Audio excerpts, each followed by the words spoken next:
नमस्कार देशवासियों, आप देख रहे हैं पूछता है भारत और मैं हूं ऐश्वर्य कपूर। शुरुआत कर रहे हैं ऐश्वर्य के एजेंडा से।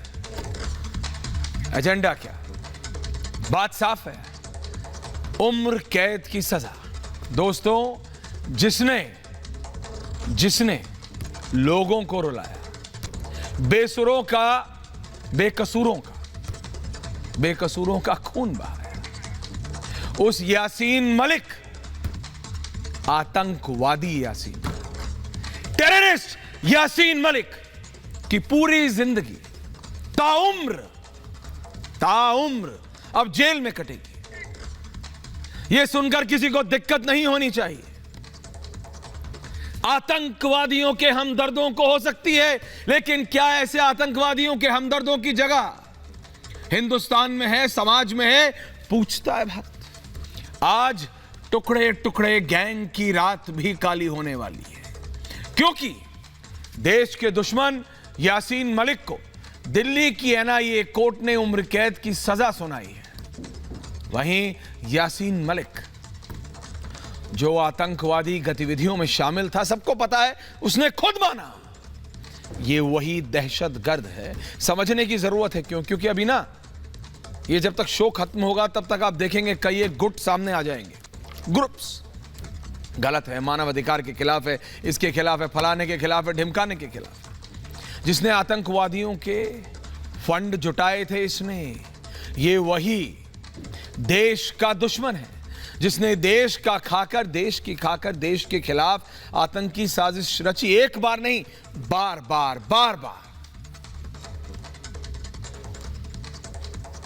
ये वही यासीन मलिक है, जिसके गुनाहों की लिस्ट इतनी लंबी है कि अगर शुरू करूं तो पूरा शो निकल जाएगा, पूरे 40, 45, 50 मिनट निकल जाएंगे, लेकिन इसकी करतूतें खत्म नहीं होंगी। कितने घर उजाड़े इसने, इसको खुद याद नहीं होगा। कितनी जिंदगियां शांत कर दी, इसे नहीं मालूम। दोस्तों, ये वही आतंकवादी है जिसका दिल्ली में कभी जोरदार स्वागत हुआ करता था, प्रधानमंत्री मिलते थे उस समय के।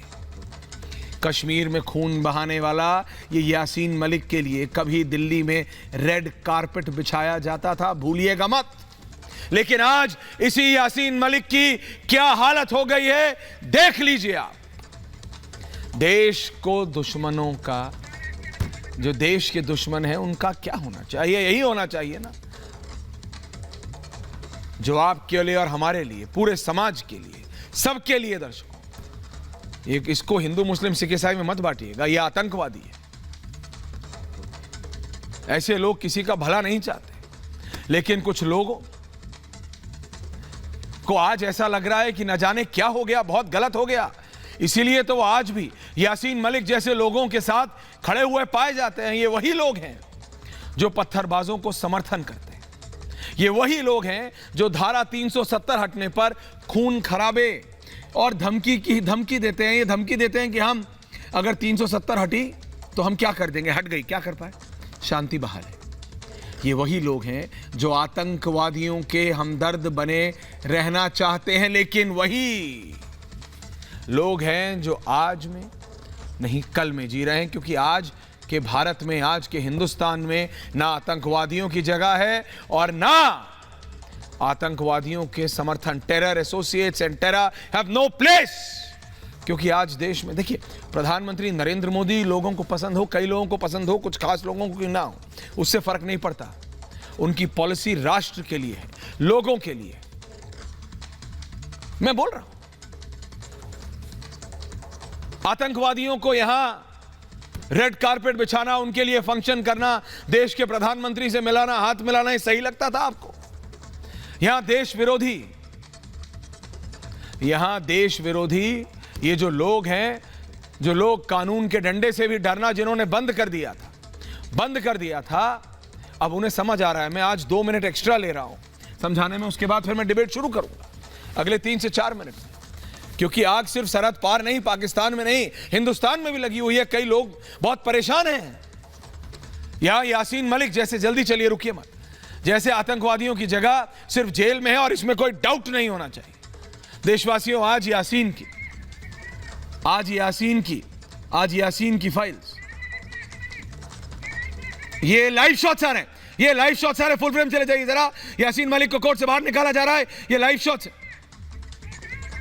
ये लाइव शॉट्स हैं, ये live first and exclusive Yasin Malik को कोर्ट से निकाला जा रहा है। इसी आतंकवादी के समर्थन में महबूबा मुफ्ती आ रही हैं और भारत के जुडिशरी के ऊपर सवाल उठा रहे हैं, comparing to the banana republic. ये इसलिए किस लिए 3 अप्रैल 1966 को श्रीनगर में चलाते रहिए, 3 अप्रैल। और इस बीच इन सब के बीच लेके जाया जा रहा है यासीन मलिक को बस कोर्ट से बाहर लेकर जा रहे हैं। हलचल देखिए शुरू हो चुकी है, अंदर मूवमेंट शुरू हो चुकी है और जो अंदर सुरक्षा बल तैनात है वो मूव करना शुरू कर चुके हैं। और इस मूवमेंट से आप समझ सकते हैं कि बस थोड़ी देर का वक्त और जब कोर्ट से बाहर लेकर आया जाएगा वो कोर्ट रूम जहां आपसे कुछ देर पहले यासीन मलिक को उम्रकैद की सजा सुनाई गई है, वहां से अब बाहर लेकर आया जाएगा और उसके बाद उसे जेल में शिफ्ट किया जाएगा। क्योंकि अभी जब कोर्ट रूम में जब उसको लेकर फैसला सुनाया गया, उम्रकैद की सजा सुनाई गई, उसके पहले पटियाला हाउस कोर्ट के अंदर ही एक लॉकअप है, उसी लॉकअप में यासीन मलिक को रखा गया था। लेकिन देखिए अब इस गेट के पास सभी सुरक्षा बल तैनात हो चुके हैं, सभी की तैनाती हो चुकी है बड़ी संख्या में।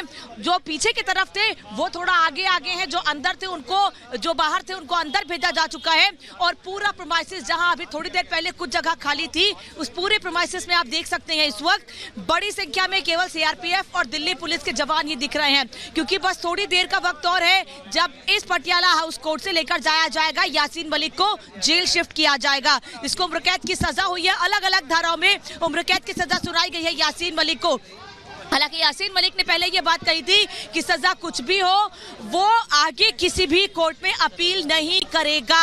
और यासीन मलिक जब उसको सजा सुनाई गई उसके चेहरे पर भी कहीं कोई मलाल नहीं था। जब उसे कोर्ट रूम लाया गया उस वक्त भी कैमरे को देखते हुए पूरे कॉन्फिडेंस से यासीन मलिक आगे बढ़ रहा था। कहीं देख के नहीं लग रहा था कि जो कुछ यासीन मलिक ने किया है उसके लिए उसे जरा भी मलाल है। देखिए ये गेट खुलने वाला है, गेट खोलने की तैयारी हो रही है और इसी गेट से यासीन मलिक को लेकर जाया जाएगा जिसको उम्रकैद की सजा सुनाई गई है। से वापस आ रहा हूं इस समय स्टूडियो से। अनामिका, मैं वापस आऊंगा आपके पास और अनामिका और सुजाता के पास ये लाइव विजुअल्स थे, उसको वहां से निकाल के तिहाड़ जेल लेके जाया जा रहा है। वो अगर कह रहा है कि मैं अपील नहीं करूंगा तो कोई बहुत कुछ मतलब एहसान थोड़ी कर। इतने सालों तक मलाई खाई है, इतने सालों तक रेड कारपेट पे चला है, अब जरा ताउम्र जेल में रहना पड़ेगा। जो काम किया है भाई वो तो भुगतना पड़ेगा ना।